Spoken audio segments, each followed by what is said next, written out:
When I was 9, things were nice, except Dad was cheating on our mom and even broke some of my sisters and my toys when he was angry. But when he was calm, he was really fun and still our dad too. We loved him, but one day he left our house, walked out the door, and never came back. It broke my family's heart, especially since my sister Tammy is kind of crazy and difficult to deal with for my mom. I kept writing my dad letters at the address a friend told us he was staying at, but he never responded. He even sent back one of our letters all ripped up. As I got older, I kept expecting him to show up and come back, or at least get in touch. But he never did, until I was 17, that is. My sister was genius-level smart, but liked to use her smarts to pull off crazy antics. One day, I decided to film some of my sister's stunts. With some of her friends, she had organized a big race through Costco, with bikes and everything. Later that night, I had an argument with my sister over her inconsiderate actions. She just laughed again and dared me to post the video. So, I did. The next few days were pretty normal. My mom and I went grocery shopping together, and my sister and I argued. Until one day, while we were walking to school, a girl approached us. She asked my sister if she was the one from that Costco bike video. She showed the video, and I couldn't believe it.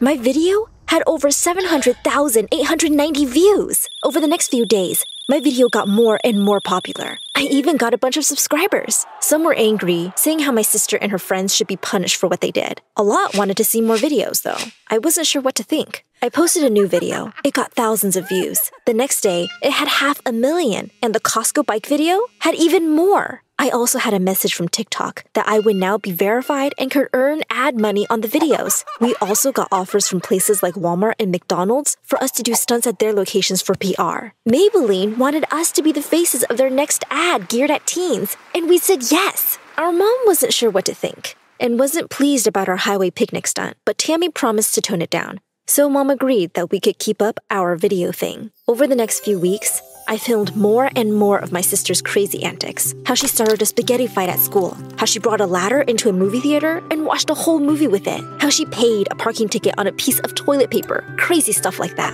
And our video views and subscriber count boomed and boomed. So did our TikTok revenue. My mom made us open a savings account and put some of the money in there. I spent some on charities and mutual funds. But Tammy spent all of hers on stupid stuff, like a marble toilet and some designer clothes. After another few weeks, we even got on the news for being overnight TikTok sensations. The next day, my dad called us up. We couldn't believe it. He apologized for being away for so long and said he was ashamed and figured he had left things too long. He said that he wanted to see us now. My mom wasn't so sure what to think. I was suspicious and found it really convenient that my dad decided to show up now, of all times. But I missed my dad, and Tammy really wanted to go. So we agreed to see him that weekend. That weekend, my dad took us out for Dairy Queen Sundays and told us about what he had been up to since he left us. He was living on welfare and cried a lot, telling us that he was so ashamed he had just left his family how he did. He claimed that the stress of having to provide for us and having a terrible mother had just done him in. We had never heard anything about our grandma Beatrice being horrible and beating him, how he described. But my dad's tears looked real. When he asked to see us the next weekend, claiming that he even had ideas for future pranks with us, we agreed. I didn't really buy it though. Grandma Beatrice was the coolest woman I knew, and I thought it was pretty convenient Dad was coming up with all of this now.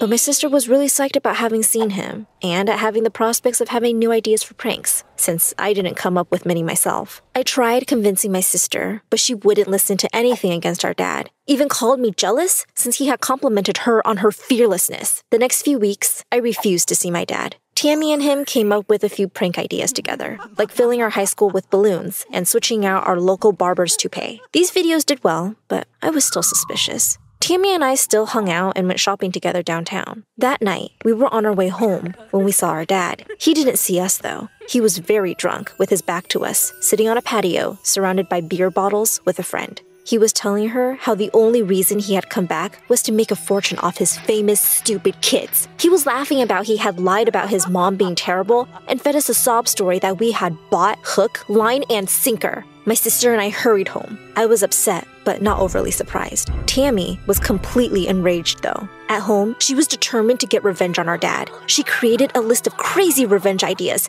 including mummifying him with toilet paper, covering him with honey, and dumping him in the middle of a bear-filled forest. Her other ideas, like duct taping him to the ceiling of a porta potty, were equally evil. I had to talk sense into her. Finally, she agreed on a less serious idea for revenge that included public humiliation and that we could even cash in on too. The day of, Mom was visiting our Aunt Beatrice, so it was the perfect time. Dad came over around 7 p.m. for what we told him was a late dinner in the basement. We had told him that we had had it renovated since he was here. That was a lie. The basement was still in its creepy unfinished state, filled with my mom's weird antique doll collection, which Dad had hated when he had lived here years ago. We lured Dad to the basement with texts, then shut the door behind him and cut the lights. Then, we started filming with our night vision camera. Dad flipped out. He started yelling and running around, knocking things over. My sister was on one of the shelves, and right when my dad had calmed down, dropped Mom's creepiest, limbless doll right on him. He screamed like a baby and ran to the door, crying and begging to be let out. Once we opened the door, he ran out of the house, swearing, crying, and blubbering like a baby. Best part of all, we had it all on camera. Once we posted our video of Dad freaking out from being in the basement, it was our most popular video yet.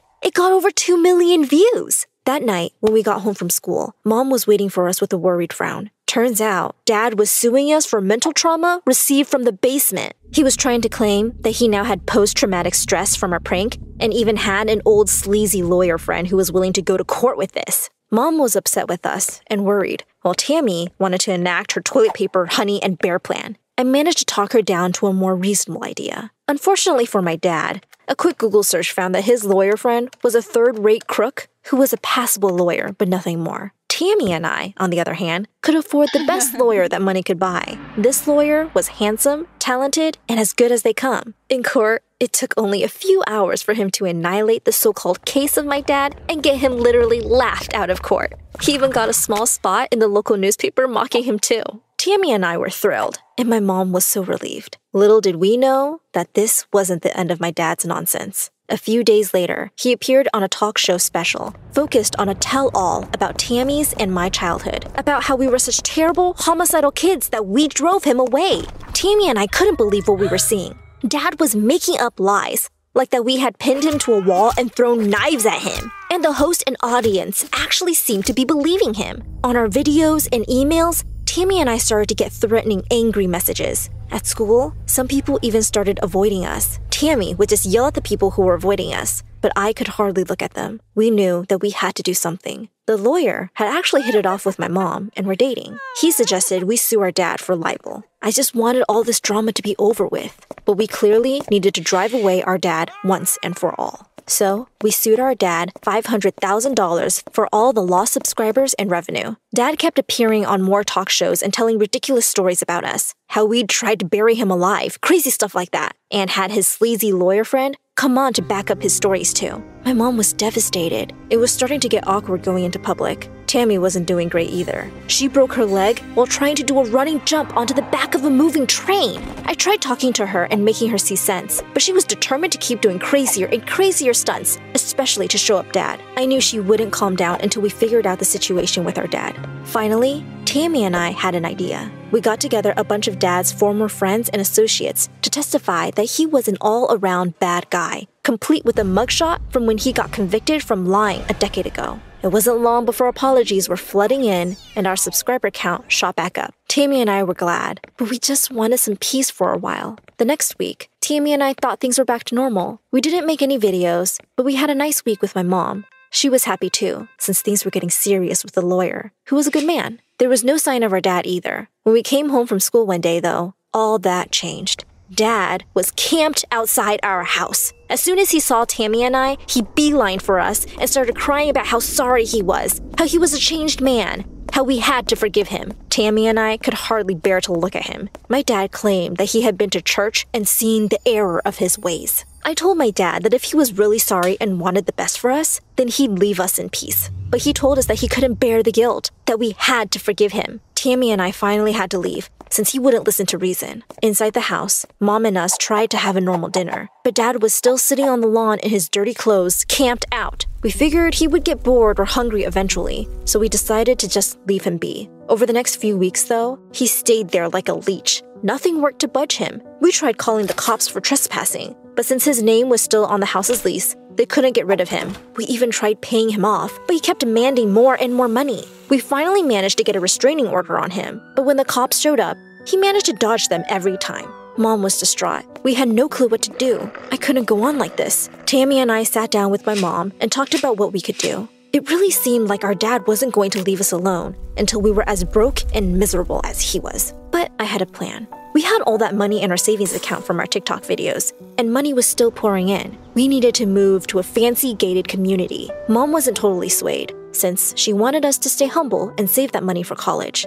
But once we ran the numbers, she saw that we would still have enough for really good schools, even after buying the house. So she agreed. Moving day, we were filled with nervous anticipation. There had been no sign of our dad, but we knew that he would turn up eventually. Once everything we owned was packed, lo and behold, Dad shows up. He was very drunk and laughed at us, saying that we would never get rid of him. We laughed right back at him, then drove away. He tried running after our car, but of course couldn't catch up.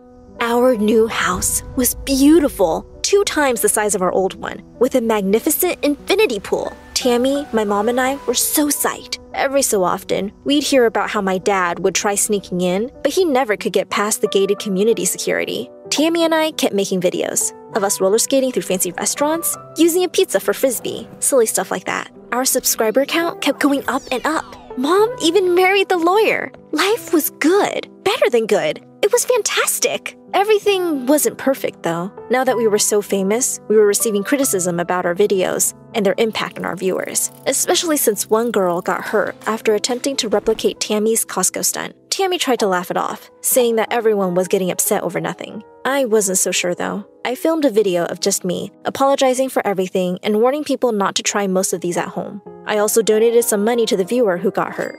I also started a new series of videos focusing on the history of pranks. I learned a lot of interesting facts myself. One day, we got the best news ever. Dad had been arrested for fraud and shoplifting. Once he was in custody, a bunch of his other crimes caught up with him. Since leaving us all those years ago, it turns out Dad had never worked an honest day in his life. Now, he was going to be prosecuted with the full force of the law and pay dearly. In the end, Dad was sentenced to 25 years in prison. He tried to pull the whole religion thing with the judge, but after he tried getting a crony to blackmail her into releasing him, that didn't go over well. Finally, he went to jail and stayed there. Tammy and I were overjoyed. Now, life was really good. We vacationed in Bali, Australia, and LA. We had a gorgeous big house, and we made videos that we loved. Mom finally didn't have to work 2 different jobs to keep us afloat. We had enough money for college if we chose to go. But most importantly, our dad was gone from our lives for good. More than that,